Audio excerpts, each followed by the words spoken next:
All right, Algebra 1, we are continuing with elimination. Still the same stuff, but what if there's no coefficients or numbers that are already the same? Okay, so like last time we would have something like this where we have 2x plus 3y equals 5, and then 2x minus 7y equals 2, where we could just look at these two and say, oh, well, all I have to do here is change the sign. Okay, so since we don't have that option, what do? Well, the steps to do that if there's no coefficients that match up is first, step 1, multiply. Multiply to make opposites.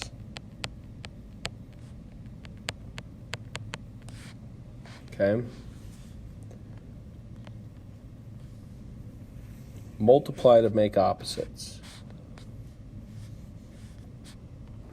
And when you do that, you have to multiply the entire equation. Just like when we would change the sign, you have to change the sign of the entire equation. Well, same thing. You got to multiply by the entire equation. Okay. Number 2, same thing. You combine the equations together just like we normally would.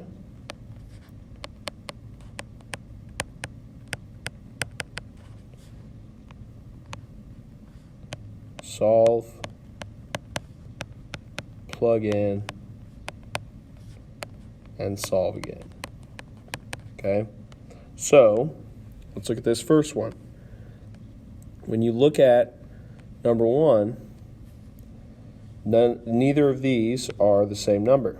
Okay, but what we can do is multiply to make them the same number. Okay, so 3 doesn't multiply to get 7, but I can multiply 1 to get 2. So I'm going to multiply this top one by not just 2, but negative 2, because negative 2 is going to make opposites. So I multiply that by the entire equation. So negative 2x, negative 2 times 3 is negative 6y, negative 2 times 6 is negative 12. And then the bottom equation I'm not going to change at all. Okay? And so now when we look at this, everything's ready to go because x is going to cancel. I get negative 13y equals negative 12 minus 1 is negative 13. And now divide. So now it's just all the same. Y equals 1. Plug it back in. Like I said, all the same as last time. 3 times 1 equals 6. That's 3 equals 6 minus 3. And we get x equals 3. So final answer, 3, 1. Okay, so what you want to figure out is what is going to multiply to make opposites. Okay, so in this case, does 2 multiply to get 9? No.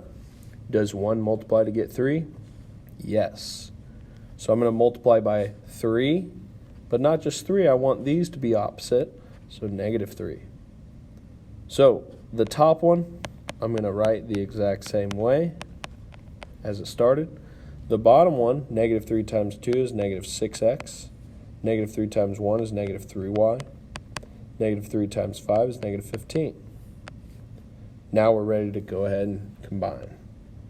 So the y's cancel. 9 minus 6 is 3x equals 12 minus 15 is negative 3. Divide by 3, I get x equals negative 1. Plug it back in.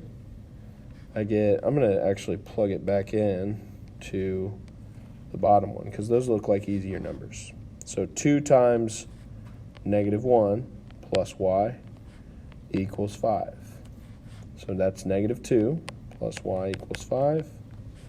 Add 2 to both sides, and we get y equals 7. So negative 1, 7. Okay, so Hopefully those first two make sense so far. And let's go ahead and skip to number 4. In this case, you can really multiply by either one, okay? It's just kind of up to you. For me, I always use the smaller number. So if I could multiply by 5 there, but instead I'm going to multiply by 2.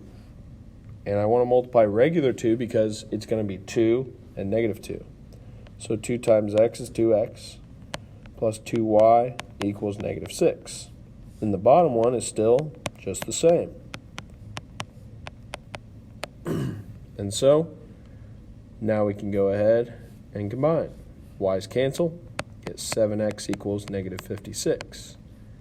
Divide by 7, use your calculator, we get negative 8. So plug it into the easier equation, I get negative 8 plus y equals negative 3. So add 8 to both sides, and get y equals 5. So negative 8, 5. There we are. Okay. So let's go to the back side here, see if there's any good ones we need to look at. Let's look at number 7. So number 7, 3 does not multiply to get 7, but 4 multiplies to get 8. So what I need to multiply that top one by is 2. But again, I want to switch signs, so I'm going to go negative 2. So negative 2 times 3 is negative 6x. Negative 2 times 4 is negative 8y. Negative 2 times 6 is negative 12. And then the bottom one all stays the same. So when I go ahead and add those together, the y's cancel. I get negative 6 plus 7 is 1x equals negative 12 plus 10 is negative 2. And so I got x equals negative 2. Plug it back in. 3 times negative 2 plus 4y equals 6. That there's negative 6 plus 4y equals 6. Add 6 to both sides. Get 4y equals 12. Divide by 4, get y equals 3. So negative 2, 3.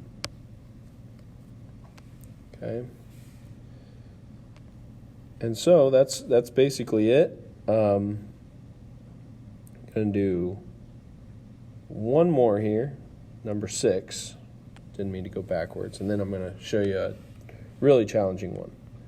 So I'm going to multiply this by 2, negative 2 actually, to make a difference. So negative 6x, negative 2y, and negative 4.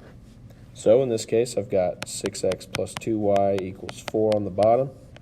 Plug them, or add them together, and look what happens. 6x and 2y cancel, equals negative 4 plus 4 is 0 also. So since that's true, I've got infinity. Okay, so last one I want to look at is when neither of them multiplies to get the other. So 3 doesn't go into 5, 3 doesn't go into 4.